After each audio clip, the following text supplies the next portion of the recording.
Hello' guys, good evening. যেহেতু আজি ভিডিঅ'টো হ'বলৈ গৈ আছে মানে আসাম পুলিচৰ মেডিকেলৰ ওপৰত, যিহেতু আপোনালোকৰ ফিজিকেল এফিচিয়েঞ্চি টেষ্ট মানে ৰানিং যোনদিনাখন হ'ব, ৰানিং লং জাম্প যোনদিনাখন হ'ব, সেইদিনাখনে আপোনালোকৰ মেডিকেল হ'ব। মেডিকেল হোৱাৰ পিছতহে আপোনালোকে ৰানিং কৰিব পাব, গম পাইছে নহয়। চ' আপোনাৰ মানে মেডিকেল টেষ্টত কি চায়, কি নাচায়, তেনেকুৱা ধৰণৰ আজি ভিডিঅ'টো হ'বলৈ গৈ আছে। মানে এটো জেড আপোনালোকৰ মেডিকেল টেষ্টৰ ওপৰত হ'বলৈ গৈছে। চ' আপোনালোকে ভিডিঅ'টো সম্পূৰ্ণ চাব। মেডিকেল টেষ্টৰ বিষয়ে সকলোখিনি ডাউট আপোনালোকৰ ক্লিয়াৰ হ'ব। প্ৰথম যেতিয়া আপোনালোকে ইণ্টাৰভিউ দিবলৈ যাব, ইণ্টাৰভিউ দিবলৈ যাওঁতে প্ৰথম আপোনালোকক জুখিব হাইট দেই। হাইট জুখিব, হাইটৰ পিছত আপোনালোকে চেষ্ট জুখিব। হাইটটো আপোনালোকৰ 162.56 চেণ্টিমিটাৰ সিমান হ'বই লাগিব, যিহেতু হাইট যিমান লেখা হৈছে ন'টিফিকেশ্যনৰ মতে সিমানখিনি হাইট হ'লেহে আপোনালোকৰ মানে কি অসম পুলিচত চিলেক্ট হ'ব পাৰিব। মানে কি নেক্সট ফেজলৈ যাব পাৰে। হাইট চাব, হাইটটো আপোনালোকৰ যিমান চেণ্টিমিটাৰ বিচাৰিছে হাইটটো চাব, তাৰপিছত আপোনালোকৰ চেষ্ট চাব। কিন্তু চেষ্টখন ফুলোৱাৰ ক্ষেত্ৰত কিছুমান কথা আপোনালোকে মনত ৰাখিব লাগিব। যোনবিলাকৰ চেষ্ট কমি আছে, কিছুমানৰ 80 নাথাকিবও পাৰে, 79 থাকিব পাৰে। চ' 78, 79 থাকিব পাৰে। সিহঁতি পাৰিলে অলপমান হাৱাটো লৈ থাকিব, গম পাইছেনে। হাৱাটো ফুলাই 80 কৰি থাকিব, গম পাইছে নহয়। 80 কৰি আৰু 5 চেণ্টিমিটাৰ এক্সপেণ্ডেড হ'ব লাগিব, মানে 5 চেণ্টিমিটাৰ বাঢ়িব লাগিব। আপোনালোকে নৰ্মেল চেষ্টটো লাগিব 80, আৰু কিন্তু আপোনালোকে যেতিয়া ফুলাবলৈ দিলে আপোনালোকে 5 চেণ্টিমিটাৰ ফুলাবই লাগিব। যদি 5 চেণ্টিমিটাৰ ফুলাব নোৱাৰে, ৰিজেক্ট হৈ যাব। চব মানে কেনেকুৱা, আপোনালোকৰ যদি 78 আছে বা 79 আছে, তেতিয়া আপোনালোকে কি কৰিব, অকণমান ফুলাই পিনে আপোনালোকে 80 কৰি ৰাখিব। আৰু যাৰ মানে 80 অকণমান ফুলাই যদি 80 কৰাৰ পিছতো যদি সি ফুলাব পাৰে 5 চেণ্টিমিটাৰ, তেতিয়াহে কৰি ৰাখিব দেই। আৰু যাৰ মানে চেষ্টটো নহয় বুলি ভাবিছে, সি অকণমান ফুলাই ৰাখিব, খালি মানে হাৱাটো সোমোৱাই পিনে অলপমান ফুলাই ৰাখিব, গম পাইছে নহয়। আৰু আপোনালোকে চেষ্টখন জোখোতে প্ৰথমতে আপোনালোকে হাৱা সোমাই ফুলাই নাৰাখিব। যদি আপোনালোকে 80 প্লাছে আছে, তেন্তে হাৱা সোমাই ফুলাই নাৰাখিব, কিয়নো 5 চেণ্টিমিটাৰ যেতিয়া ফুলাবলৈ দিব, তেতিয়া আপোনালোকে 5 চেণ্টিমিটাৰ ফুলাব পাৰিব লাগিব।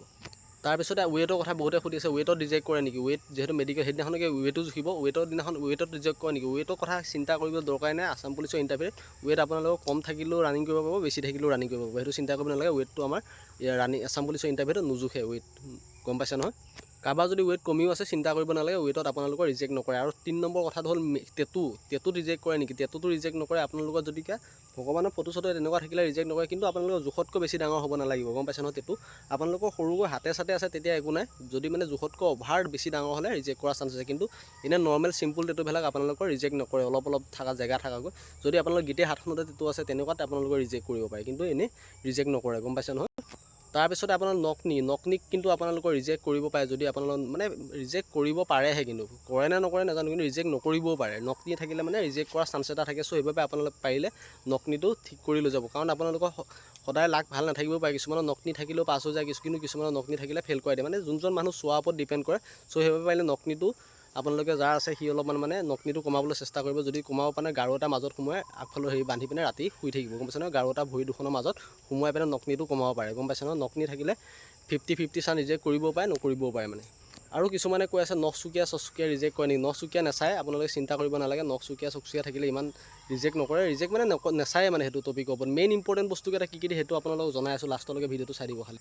তাৰপিছত আহিল দাঁত চাই নেকি, দাঁত চেক কৰে নেকি। বহুতে সুধি আছে মানে, কিছুমানৰ দাঁত অলপ মানে প্ৰব্লেম আছে চাগে, বহুতে কমেণ্ট কৰি আছে। চ' দাঁতৰ চিন্তা কৰিব নালাগে। দাঁতৰ আপোনালোকৰ পোকে চোকে খোৱা থাকিলেও ৰিজেক্ট নকৰে। চেণ্ট্ৰেলৰ নিচিনা আপোনালোকৰ মেডিকেল নহয়, যিহেতু বহুতে চিন্তা কৰি থাকে চেণ্ট্ৰেলৰ নিচিনা মেডিকেল হ'ব নেকি। যিহেতু অসম পুলিচত চেণ্ট্ৰেল জবৰ নিচিনা আপোনালোকৰ মেডিকেল নহয়, কাপোৰ চাপোৰ খুলি কৰি এইবিলাক মেডিকেল নহয়। আপোনালোকে ইমান চিন্তা কৰিব নালাগে প্ৰথম মেডিকেলত। তাৰপিছতে আপোনালোকৰ দাঁতটো ৰিজেক্ট নকৰে, কোনো দাঁত চাত নাচায়। তাৰপিছত মেইন চাব কি আপোনালোকৰ। তাৰপিছত আহি যায় আপোনালোকৰ কালাৰ ব্লাইণ্ডনেছত কিন্তু আপোনালোকে কালাৰ ব্লাইণ্ডনেছ, তাৰপিছত আকৌ চকু কিছুমানৰ তেৰা বেকা থাকে যে, তেনেকুৱা অকণ বেকা বেকি থাকে, তেনেকুৱাত কিন্তু ৰিজেক্ট কৰে দেই। চকুৰ ক্ষেত্ৰত ৰিজেক্ট বহুত কৰে। চকুটো যদি আপোনালোকৰ বেকা থাকিল, কিন্তু ৰিজেক্ট কৰিব। যদি হাতৰ আঙুলি বেকা চেকা বেছি অভাৰ থাকিল, তেতিয়া আপোনালোকৰ ৰিজেক্ট কৰিব, গম পাইছে নহয়। এইটো কথা মনত ৰাখিব। চকুটো মেইন, চকুটো আপোনালোকে গুৰুত্ব দিব।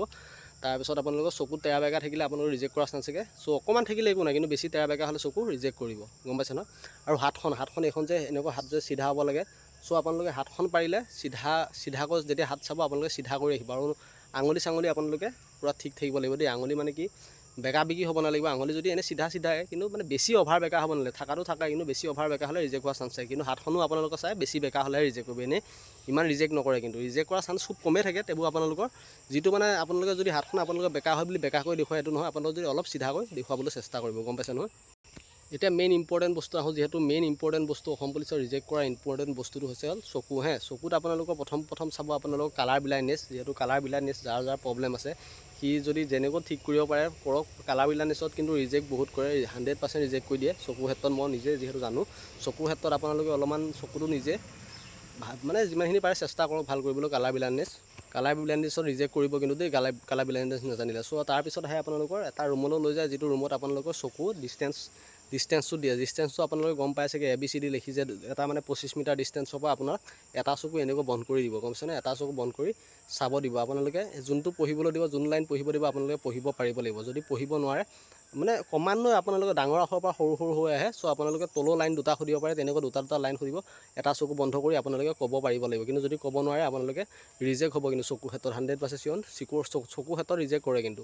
তাৰপিছত আপোনালোকে এটা চকু চাই হোৱাৰ পিছত আকৌ নেক্সট চকুটো এনেকৈ দিব, আপোনালোকে সেই চকুটো পঢ়িব পাৰিব লাগিব। যদি সেই চকুটো পঢ়িব নোৱাৰে তেতিয়া আপোনালোকৰ প্ৰব্লেম হ'ব, মানে ৰিজেক্ট কৰি দিব। চ' আপোনালোকে যেতিয়া চকুটো এনেকৈ ধৰিবলৈ দিয়ে আপোনালোকে বেছি হেঁচি নধৰিব, নিজৰ এইটোৱে বেছি হেঁচি ধৰাৰ লগে লগে নেক্সট চকুটোৱে নেক্সট আকৌ ইটোৱে চাবলৈ দিলে আপোনালোকৰ দেখিবলৈ প্ৰব্লেম হ'ব পাৰে চকুৰ, গম পাইছে ন? চ' সেইবাবে আপোনালোকে বেছি হেঁচি নধৰিব, জাষ্ট এনেই লাইট এনেকৈ ওপৰতে দি পিনেহে মেডিকেল কৰোঁতে এনেকৈ ধৰিহে জাষ্ট চালি আপোনালোকে পঢ়ি দিব, গম পাইছে ন? বেছি হেঁচি নধৰিব যে ধৰিব দিলে বুলি, এইটো কথা মনত ৰাখিব। আৰু এটা কথা মনত ৰাখক, যিটো আপোনালোকৰ মেইন ইম্পৰ্টেণ্ট, আপোনালোকে ৰানিঙলৈ যোৱা দিনাখন আপোনালোকে কি কৰিব, চকুকেইটা অলপমান পানী অকণে আওখালি কৰি যাব, যিহেতু চকুটো বেছি গুৰুত্বপূৰ্ণ বস্তু হয় যিহেতু মেডিকেলৰ ক্ষেত্ৰত। চ' আপোনালোকে পাৰিলে চকুত অলপমান পানী চানী মাৰি কৰি সেইদিনা মেডিকেলৰ দিনাখন মানে কি ৰানিঙৰ দিনাখন যাওঁতে ভালকৈ চাফা তাফা কৰি লৈ যাব, পানী চানী মাৰি ইণ্টাৰভিউ হোৱাৰ আগে আগে। বটলত যদি পানী নিয়ে বটলত ধুই কৰি ইণ্টাৰভিউ মানে কি মেডিকেলৰ ওচৰলৈ যাওঁতে যাব পাৰিলে, গম পাইছে ন? চ' আজি ভিডিঅ'টো ইমানখিনি কেনেকুৱা পালে নাজানো, যদি ভাল লাগিল লাইক কৰিব, কমেণ্ট এটা দিব নাপাহৰিব। আৰু যিমান ইণ্টাৰভিউ ক্ষেত্ৰত লাগতিয়াল ডেছক্ৰিপশ্যনত গোটেই বুক কিতাপ চব সকলোখিনি আছে। আৰু যদি মানে কি পেপাৰ A to Z 2018 পৰা আছে মোৰ মেম্বাৰশ্বিপত, আৰু লগতে আপোনালোকৰ ডেছক্ৰিপশ্যনত যিমান কিতাপ আপোনালোকৰ লাগতিয়াল আছাম পুলিচৰ বাবে সকলোখিনি আছে। চ' আজি ভিডিঅ'টো ইমানখিনিয়ে, ধন্যবাদ। টেলিগ্ৰাম চেনেলটো ডেছক্ৰিপশ্যনত দিব, ধন্যবাদ।